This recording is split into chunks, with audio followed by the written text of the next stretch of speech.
Hello, everyone. Thank you for tuning in for another episode of Al-Tamimi Talks. We are talking about the FDI, our foreign direct investment, a very vivid topic throughout the region. My guest of today is my colleague Hamza Al-Haboubi.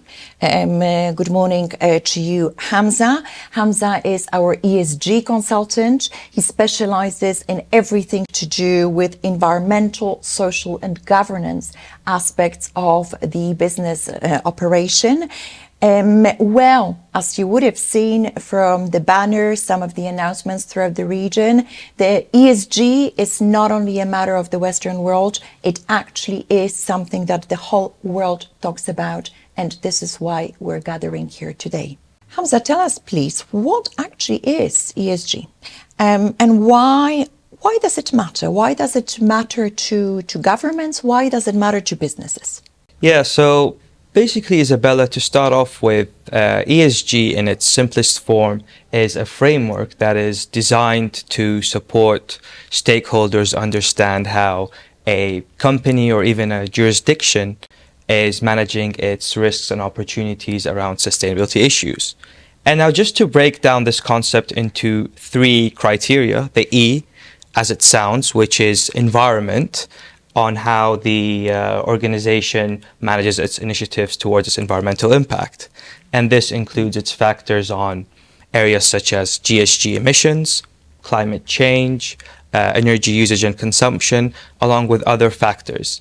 And the second aspect is the social side of it, which is more focused towards how an organization manages its relationships with its wider stakeholders.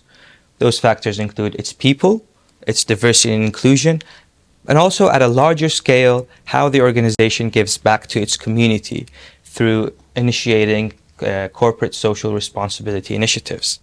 And finally, the governance aspect here examines how the organization is being led and managed, focusing on what are the internal control systems in place that ultimately help to maintain compliance and also transparency and promote leadership accountability within the organization. Now, the concept and the factors that feed into ESG are the key drivers in the market for a couple of reasons. The most prominent one being what we are experiencing right now in our region is the shift in consumer behavior towards becoming more sustainable. Yeah. And this behavior is ultimately impacting decisions on investment and finance choices. So, for instance, investors in the region want to use their money to finance corporations that are committed to these practices. Hamza, are there any incentives, and benefits for the host countries that would then find themselves with some FDI coming in from the ESG perspective specifically? Definitely. So, Izabella, basically, if an FDI backs a project on the ESG scope, then this would ultimately support the host countries through a wide area of initiatives, from transfer of industry sector expertise, transfer of technology, transfer of knowledge, and also creating jobs for the sectors that deliver environment and social impact. So it actually means that economically it is also a boost, right? That it could be very good. And from what you're saying, it seems to me an important element, I think, for our listeners. Countries want to attract the FDI, but of course it's also about the quality, about alignment of that FDI with best practices. And then I think, ESG is going to be precisely that, correct? Correct. And as an example here is another jurisdiction in the region, Saudi Arabia, for instance. And given the nature of the Kingdom of Saudi Arabia, with the significant reform of its economy, which is considered to be one of the fastest growing economies in the region, it is evident that the companies operating in Saudi Arabia have adopted global schemes to uplift their ESG performance for the benefit of maximizing the foreign direct investment share in the country. And we see this from the parallel corporate governance enhancements in Saudi Arabia, which have supported the increase in foreign investment percentages. So this jumped by around 150% in 2022 as compared to the number in 2018. Yeah, that's really good to learn. I had a discussion with some private equity firms not that long ago, and they were saying that they would usually follow a standard type of looking into the business potential, into what they want to, what business they want to actually participate in. And whereas before that was not part of the equation, a number of them, from what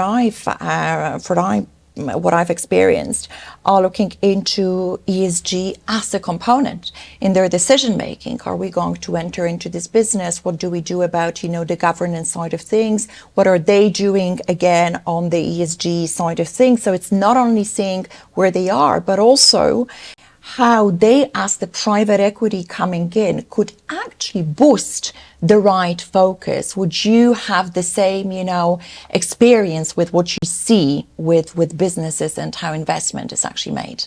Yeah, so there are a number of investor research firms out there. So for instance, the Morgan Stanley Capital International, which provides the portfolio analysis and the performance of organizations on the environmental, social, and governance aspects to the likes of the institutional investors and hedge funds to basically support them in making their decisions on the investment criteria. Would you say, Hamza, that there is a relationship between the foreign direct investment coming into a country and ESG, right? That if there is, if a business and a country promotes the right patterns of behaviors, promotes governance for businesses, promotes social responsibility in a way, then there is a higher likelihood for that country to be attractive for investment. Certainly. I mean, ESG is gaining prominence and rising importance as a driver for foreign investors. And we are seeing that investors are increasingly considering ESG criteria as part of their site selection locations.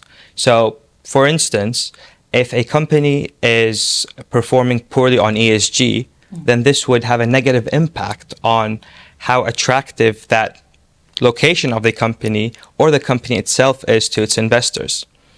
Conversely, however, the outside expertise that FDI can bring to the jurisdiction could ultimately support those struggling to meet the sustainability standards. Hamza, I've been hearing that the UAE has been really active on ESG. Do you know of any specific initiatives that are going to take place in 2023, for example? Yes, Izabella. So to start off with, there's the world's largest climate conference, the COP28, that will be held this year in November in the UAE.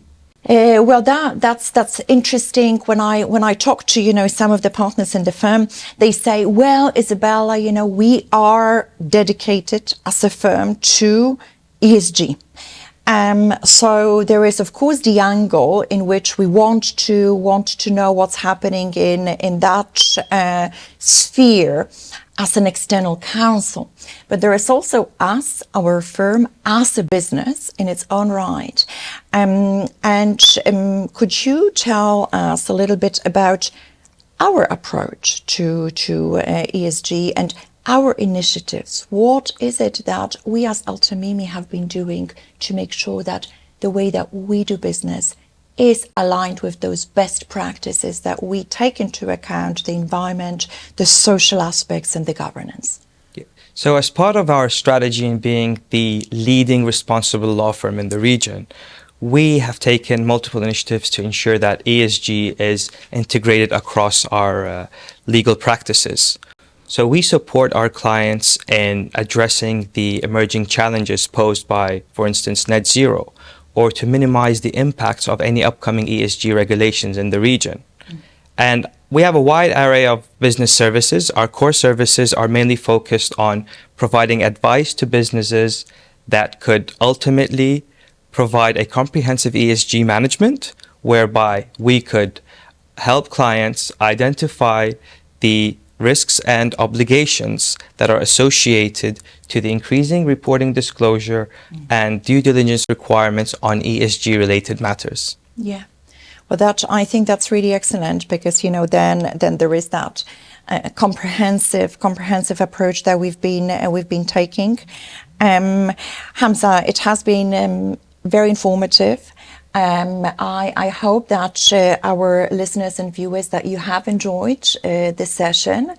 I want to thank you for today, and really watch this space. There will be a lot happening on the ESG side of things in the region, and specifically in the UAE in the coming years, and we will be keeping you posted. Thank you, and have a great day.